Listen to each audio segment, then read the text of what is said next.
चुनावी तारीखों के ऐलान के बाद से साफ हो चुका है कि अभी सभी सियासी दल के तूफानी प्रचार के लगभग सिर्फ 4 हफ्ते बचे हैं। लेकिन इस बीच ये देखना दिलचस्प है कि पीएम मोदी ने डंके की चोट पर फिर से कहा है, इस बार 400 पार।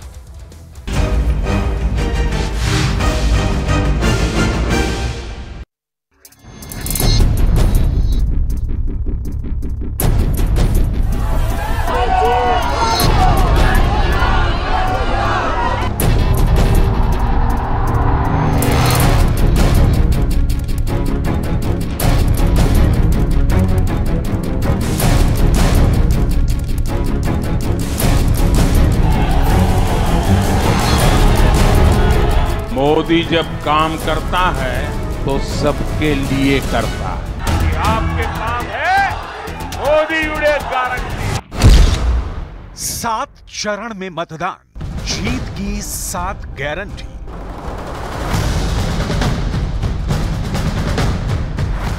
16 मार्च को जिस वक्त मुख्य चुनाव आयुक्त राजीव कुमार अपनी टीम के साथ लोकसभा चुनाव 2024 की तारीखों का ऐलान कर रहे थे, उस वक्त प्रधानमंत्री नरेंद्र मोदी दक्षिण भारत में 400 प्लस सीटें जीतने की गारंटी दे रहे थे, जबकि इंडिया गठबंधन का चेहरा बने राहुल गांधी और उनकी टीम सीट शेयरिंग को लेकर माथापच्ची करने में लगे थे।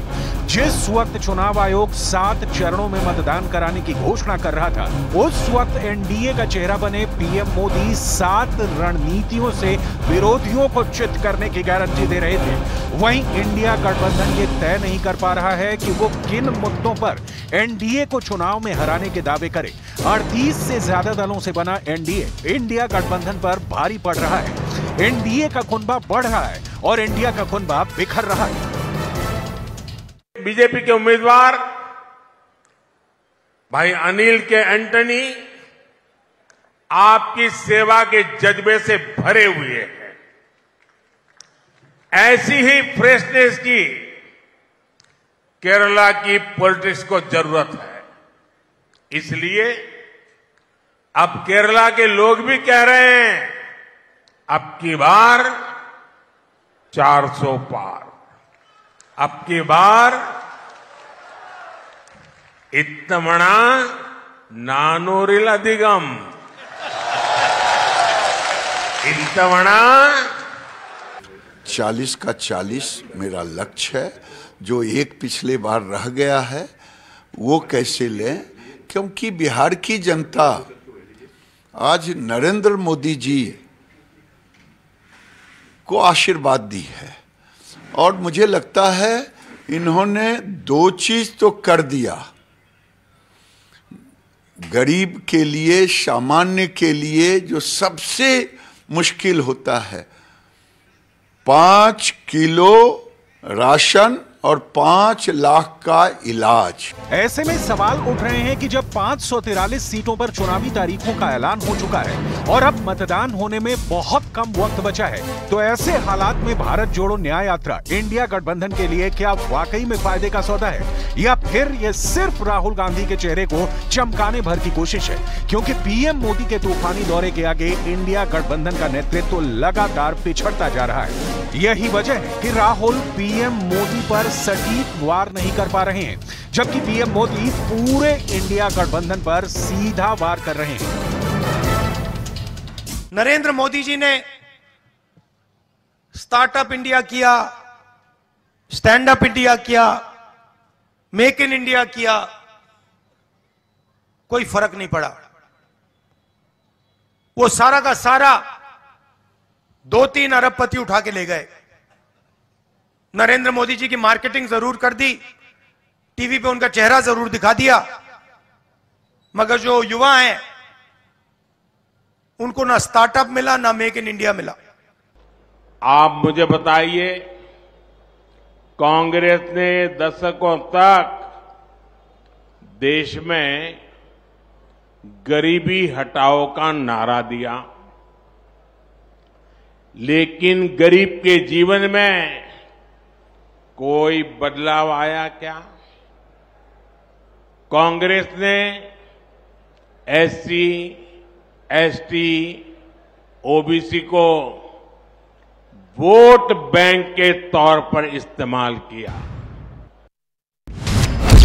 400 प्लस की गारंटी, मोदी के 8 मास्टर स्ट्रोक। इंडिया गठबंधन में अभी तक यही समझ में नहीं आ रहा है कि सीट शेयरिंग को लेकर आपस में इतने मतभेद क्यों हैं। कुछ जानकारों के मुताबिक कांग्रेस भी सभी राज्यों में सीट शेयरिंग को लेकर बहुत ज्यादा उत्साह में नहीं है। दावा तो यहां तक किया जा रहा है कि कांग्रेस को अपने सर्वे में कुछ ऐसे इनपुट मिले हैं जिसकी वजह से कांग्रेसी नेतृत्व को लगता है कि 24 के लोकसभा चुनाव में अल्पसंख्यकों को खास तौर से मुस्लिम वोट बैंक से भरपूर वोट मिल सकते हैं। यही वजह है कि पश्चिम बंगाल में ममता बनर्जी ने मुस्लिम वोट खिसकने के डर से इंडिया गठबंधन से किनारा करना बेहतर समझा। वहीं दूसरी तरफ एनडीए की तरफ से पीएम मोदी एक ऐसा ब्रांड बन चुके हैं कि अब एनडीए अपने मुद्दों और फैसलों के दम पर 2024 का लोकसभा चुनाव जीतने का दावा करने लगी है। यहाँ देखिए एनडीए के तर्कश में वो 8 मास्टर स्ट्रोक क्या है जिन्हें जनता का भरपूर समर्थन मिल रहा है।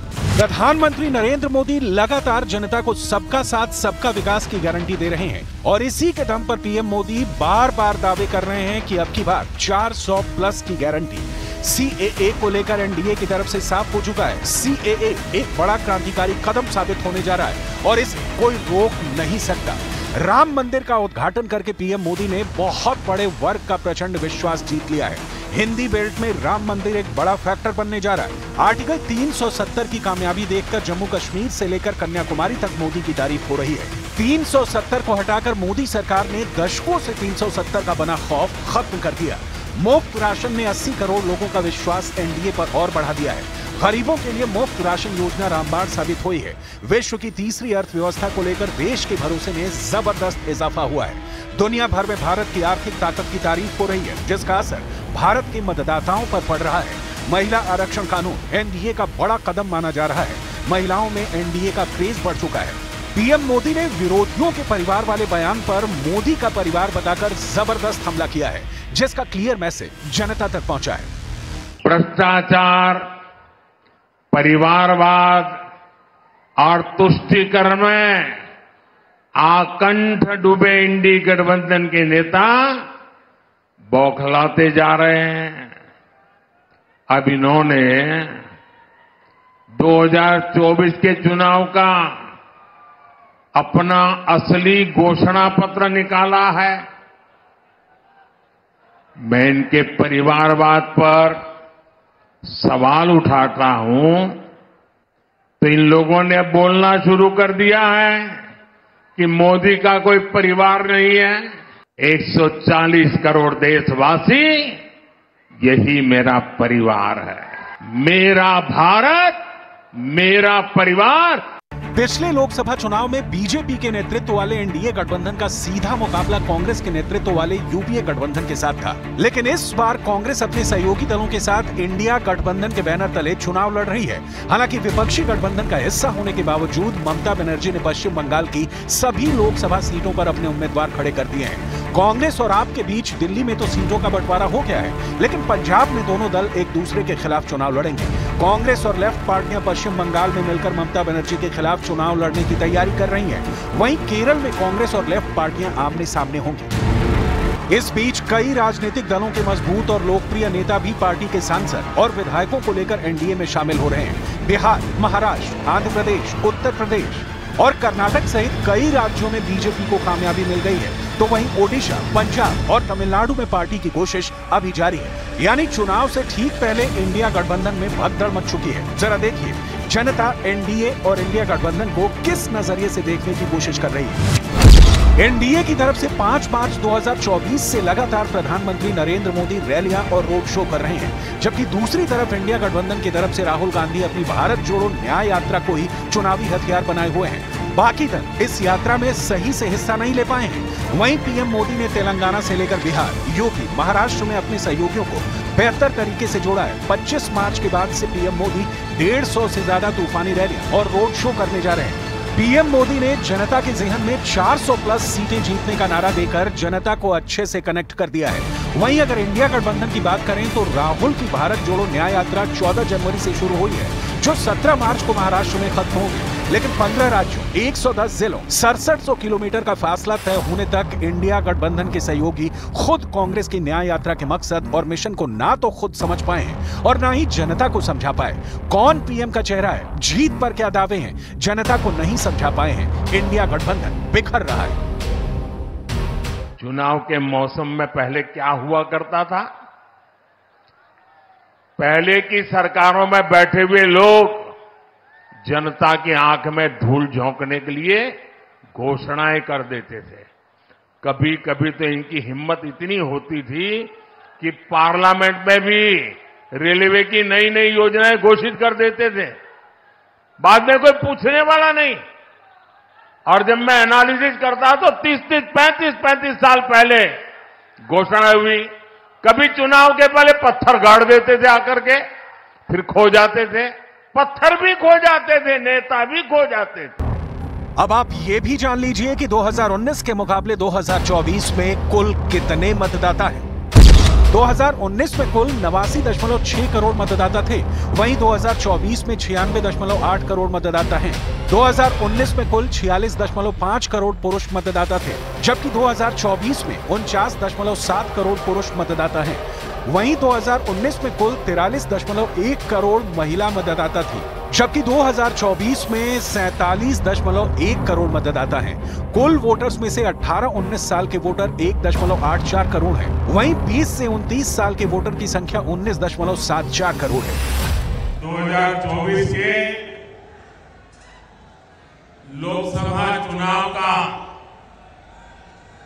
बिगुल बजने जा रहा। तारीखों के औपचारिक ऐलान के पहले ही देश की जनता ने, देश ने नतीजों का ऐलान कर दिया है। देश ने घोषणा कर दी है, अब की बार